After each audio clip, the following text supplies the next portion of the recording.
Hi all, November 29 shift നമ്മൾ കണ്ടു. December 2 ഇന്ന് നടന്ന ഷിഫ്റ്റ് രണ്ടാമത്തെ ഷിഫ്റ്റായിരുന്നു IPS ക്ലർക്കിൻ്റെ സെക്കൻഡ് ഷിഫ്റ്റ്. അതിൻ്റെ മൊത്തത്തിലുള്ള അനാലിസിസാണ് ഞാൻ പറയുന്നത്. ഇതാണ് ആ ടേബിൾ നിങ്ങളുടെ അറിവിലേക്കായി.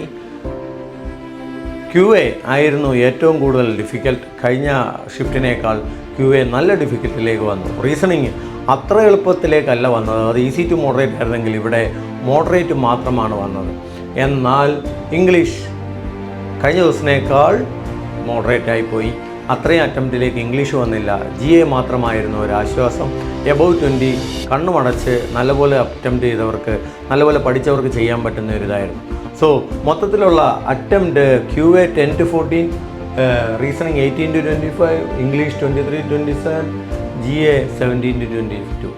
സോ മൊത്തത്തിലൊരു 68 to 88 ആ റേഞ്ചിലാണ് ഗുഡ് അറ്റംപ്റ്റ് വന്നിട്ടുള്ളത്. കഴിഞ്ഞ ദിവസത്തെ ഓർക്കുക, അത് 100ൻ്റെ മുകളിലേക്ക് പോയി എന്ന് ഓർക്കുക. അറ്റംപ്റ്റ് അല്ല, മാർക്ക്.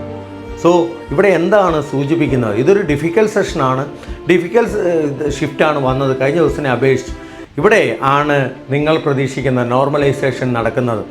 ഏത് സ്റ്റേറ്റിലാണോ 2 ഷിഫ്റ്റ് നടന്നത് അവിടെ നോർമലൈസേഷൻ തീർച്ചയായും വരും.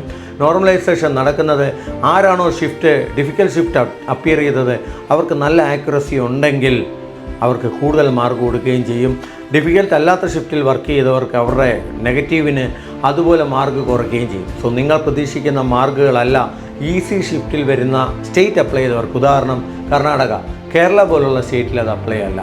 സോ ഇതാണ് ഇന്നത്തെ ഡിസംബർ 2 ഷിഫ്റ്റിലേക്ക് വന്ന മൊത്തത്തിലുള്ള അനാലിസിസ്. Thank you.